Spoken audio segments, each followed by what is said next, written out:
Good morning. Today's class is about the design of boiler joints. Actually, the boiler has a longitudinal joint as well as circumferential joint. Longitudinal joint is used to join the ends of the plate to get the required diameter of the boiler. For this purpose, a butt joint with two cover plates is used, whereas the circumferential joint is used to get the required length of the boiler. These are the assumptions in designing boiler joints. The load on the joint is equally shared by all the rivets. The tensile stress is equally distributed over the section of metal between the rivets. The shearing stress in all the rivets is uniform. The crushing stress is uniform. There is no bending stresses in the rivets, etc. Then design of longitudinal butt joint for a boiler. According to the Indian boiler regulations, the following procedure should be adopted for the design of longitudinal butt joint for a boiler. ഈ കേസിൽ നമ്മൾ six points ആണ് ഡിസൈനിങ്ങിൽ ശ്രദ്ധിക്കേണ്ടത്. 1. Thickness of boiler shell. 2. Diameter of rivets. 3. Pitch of rivets. 4. Distance between the rows of rivets. Then 5th, thickness of the butt strap. And finally 6. Margin. ഈ details ഒക്കെ തന്നെ നമ്മൾ KM data ബുക്കിൻ്റെ pages 82, 83, 84, 82, 83, 84 പേജസിൽ ഈ ഒരു പേജസിൽ available ആണ്. Pages 82, 83 and 84 എല്ലാത്തിൻ്റെയും formulas available ആണ്. First one, thickness of the boiler shell. Here T is equal to P into D divided by 2 into sigma T into efficiency of longitudinal joint plus 1 mm as corrosion allowance. Here small letter t is equal to thickness of the boiler shell, P is equal to steam pressure in boiler, capital D is equal to internal diameter of the boiler shell, and sigma T is equal to permissible tensile stress. Okay, then second one, diameter of the rivet. There is some empirical formula is there to find out or determining the diameter of the rivets, and that equation is known as Unwin's empirical formula. Here D is equal to 6 root T. 6 root T is that formula. D is equal to 6 root T, where T is when T is greater than 8 mm. Okay, then third one, pitch of the rivet. Then pitch of the rivet, P maximum is equal to C into T plus 41.28 mm, where T is equal to thickness of the shell plate in mm and C is equal to a constant. We can find out that constant C, values of C from this table. This table also given in the KM data book. That is the maximum value of the pitch of the rivet. P max is equal to C into T plus 41.28 mm. And next, fourth one, distance between the rows of the rivet. Here again distance between the rows of the rivet PB is equal to 0.33 P plus 0.67 D for zigzag riveting and 2D for chain riveting. അത് 2-3 conditions ഉണ്ട്. അപ്പോൾ again 0.33 P plus 0.67 or 2D, whichever is greater. Other four joints in which the number of rivets in the outer rows is half of the number of rivets in the inner rows. അങ്ങനെയുള്ള കേസിൽ ഇങ്ങനെ ഓരോരോ കേസിൽ different ആയിട്ട് പറഞ്ഞിട്ടുണ്ട്. ആ equations ഒക്കെ തന്നെ നമുക്ക് ഡാറ്റാ ബുക്കിൽ KM ഡാറ്റാ ബുക്കിൽ അവൈലബിൾ ആണ്. Then thickness of the butt strap. Here again T1 is equal to 1.125 T for ordinary single butt strap. Then T1 is equal to 1.125 T into P minus D by P minus 2D for single butt strap, every alternate rivet in outer rows being omitted. ഇങ്ങനെയുള്ള ഒരു different conditions പറഞ്ഞിട്ടുണ്ട്. ഈ കണ്ടീഷൻസും എല്ലാം തന്നെ നമുക്ക് data ബുക്കിൽ available ആണ്. നമ്മൾ ആ ഡാറ്റാ ബുക്കിൽ പേജ് നമ്പർ ഒന്ന് ശ്രദ്ധിച്ചിട്ട് ഒന്ന് നോട്ട് ചെയ്ത് വെച്ചാൽ മതി. പക്ഷേ ഓരോ ടേംസും നമ്മൾ കറക്റ്റായിട്ട് അറിഞ്ഞിരിക്കണം. KM ഡാറ്റാ ബുക്കിൽ എല്ലാ ഓരോ കണ്ടീഷൻസും ഡിഫറെൻ്റ് ആയിട്ട് തന്നെ കൊടുത്തിട്ടുണ്ട്. Finally margin. The margin M is taken as 1.5D. Margin taken as 1.5D. ഇനി next design of circumferential lap joint for a boiler. ഇവിടെയും ഡിഫറെൻറ്റ് കണ്ടീഷൻസ് ഉണ്ട്. തിക്നെസ്, നമ്പർ ഓഫ് റിവെറ്റ്സ്, എല്ലാത്തിൻ്റെയും ഇക്വേഷൻസ്, ഈ ഇക്വേഷൻസ് ഒക്കെ തന്നെ നമുക്ക് ഡാറ്റാ ബുക്കിൽ available ആണ്. അപ്പോൾ thickness of the shell and diameter of the rivet അത് പിന്നെ സെയിം ആസ് ഫോർ ലോങ്ങിറ്റ്യൂഡിനൽ ജോയിൻറ്റിലുള്ള സെയിം തന്നെയാണ്. പിന്നെ നമ്പർ ഓഫ് റിവറ്റ്സിൽ ചെറിയൊരു ഡിഫറൻസ് ഉണ്ട്. ആ ഇക്വേഷൻ ഇവിടെ കൊടുത്തിട്ടുണ്ട്.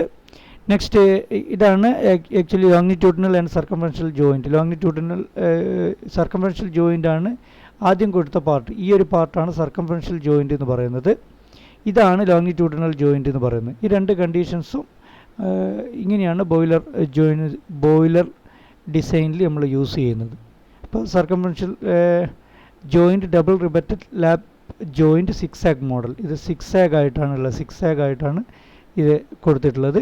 ഇവിടെയും 6 തന്നെയാണ്. ഇതും 6 റിബറ്റിംഗ് ആണ്. 6 റിബറ്റിംഗ് ആണ് ഇവിടെ യൂസ് ചെയ്യുന്നത്. ഇവിടെ നോക്കിയാൽ മനസ്സിലാവും. ഇങ്ങനെയാണ് ഇവിടെ വന്നു ഈ ഒരു 6 റിബറ്റിംഗ്. രണ്ടും രണ്ട് പാർട്ടാണ്. ഇതിവിടെ ഈ കണ്ടീഷൻസ് ഇവിടെയും നമുക്ക് നോട്ട് ചെയ്യാൻ പറ്റും. പിന്നെ ഇതാണ് 6 റിബറ്റിംഗ്. ഇത് ഈ ഒരു കണ്ടീഷൻ ഇത് വേറെ ഇത് രണ്ട് സെപ്പറേറ്റ് ഇതാണ്. അതുകൊണ്ടാണ് ഈ ഒരു പോയിന്റ് നമുക്ക് കണക്ട് ചെയ്യാൻ പറ്റാത്തത്.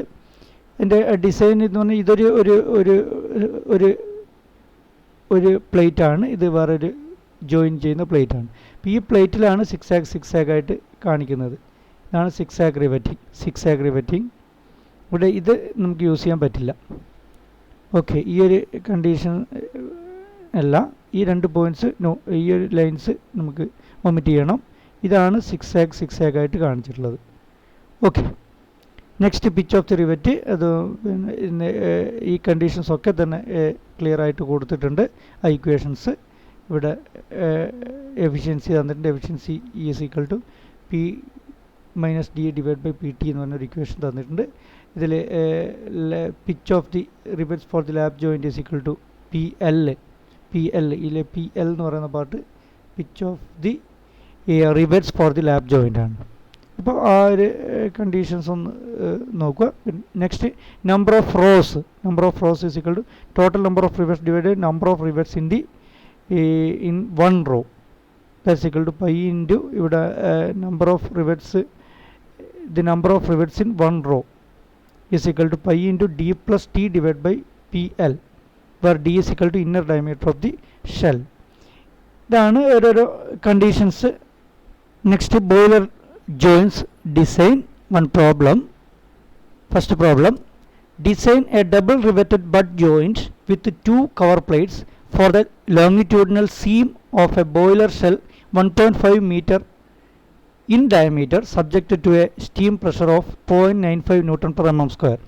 Assume joint efficiency as 75%, allowable tensile stress in the plate 90 megapascal, compressive stress 140 megapascal, and shear stress in the rivet 56 megapascal. First, ഇവിടെ D given ആണ്. D is equal to 1.5 meter. That's equal to 1500 mm. Then P is equal to 0.95 Newton per mm square. Efficiency 75%. Sigma T is equal to 90 megapascal. That's equal to 90 Newton per mm square. Then sigma C also given. Sigma C is equal to compressive stress 140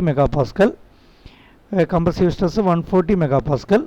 Then tau, shear stress is equal to 56 megapascal. In first, thickness of the boiler shell plate. ഇവിടെ equations പിന്നെ KM data book page number 79 and 81, equations 5.1 and 5.11D. അപ്പോൾ 5.1 എന്ന് പറയുന്നത് thickness of the boiler ഷെല്ലാണ്. Diameter of the rivet 5.11 d ആണ്. Okay, then T is equal to P into D divide by 2 sigma T into efficiency of the lap joint plus 1 mm. അത് clearance ആണ്. Okay, അത് direct values എല്ലാ വാല്യൂസും question തന്നിട്ടുണ്ട്. Direct substitute ചെയ്താൽ മതി. Final value 11.6. ഞാൻ അതിനെ റൗണ്ട് ചെയ്ത് 12 mm ആയിട്ട് സെലക്ട് ചെയ്തു. Next diameter of the rivet again given in the KM data book page number 81 and equation number 5.11 d. That diameter d is equal to 6 root t. അത് direct നമുക്ക് find out ചെയ്യാം 20.8 mm. Next pitch of the rivet again ഈ ഒരു KM data book page number 80 equation number 5.6 d 5.6 equation number 5.6 b അതിൽ തന്നിട്ടുണ്ട്. അപ്പം direct values ഇതിലും direct values നമ്മൾ സബ്സ്റ്റിറ്റ്യൂട്ട് ചെയ്താൽ മതി. ഇവിടെ നിന്ന് നമുക്ക് ഡയറക്റ്റായിട്ട് ഈ ഒരു pitch of the rivet find out ചെയ്യാം.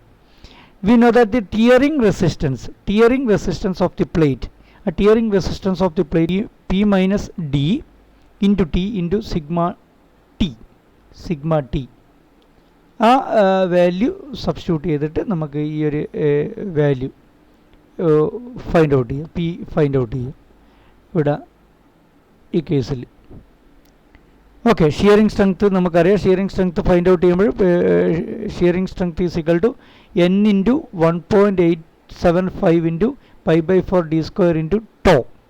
ഈ ഇക്വേഷൻ തന്നെ KM data bookൻ്റെ പേജ് നമ്പർ 80 ഇക്വേഷൻ 5.6 c ആണ്.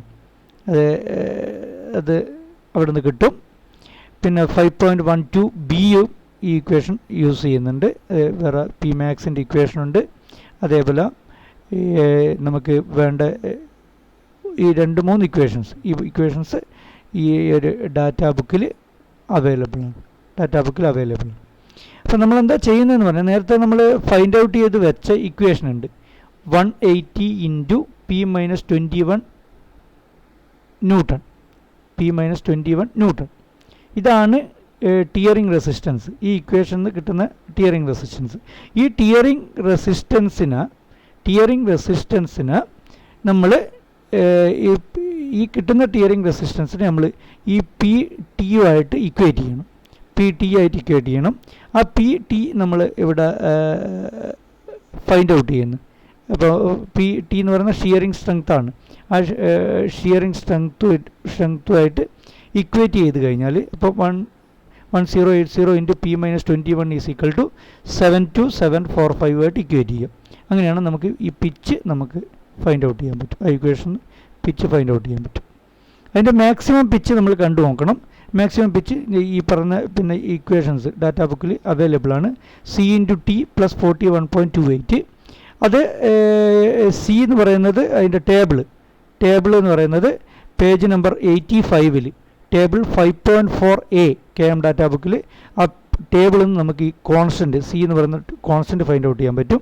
ആ കോൺസ്റ്റൻറ്റ് 3.5 ആണ്. ഇപ്പോൾ P max is equal to 3.5 into 12 plus 41.28 അത് 83.28 ആണ്. ഇപ്പോൾ 84 വരെ മാത്രമേ മാക്സിമം പോസിബിൾ ആവൂ. പക്ഷെ നമ്മൾ ഫൈൻഡ് ഔട്ട് ചെയ്തത് 90 mm ആണ്.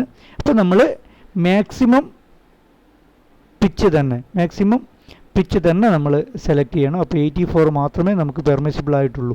അപ്പോൾ 84 തന്നെ സെലക്ട് ചെയ്യുക. Next distance between the rose of the rivet. Again ഈ ഫോർത്ത് വൺ അതിൻ്റെ പിന്നെ KM data ബുക്കിൻ്റെ page number 82 equation number 5.14c.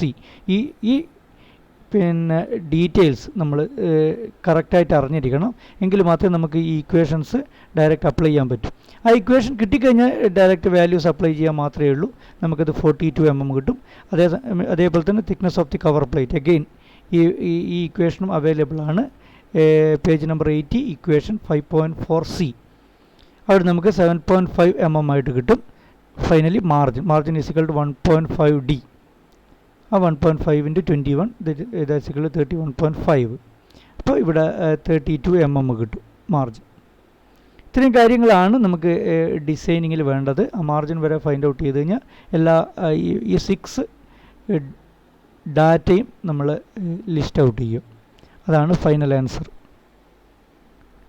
Okay, thank you all.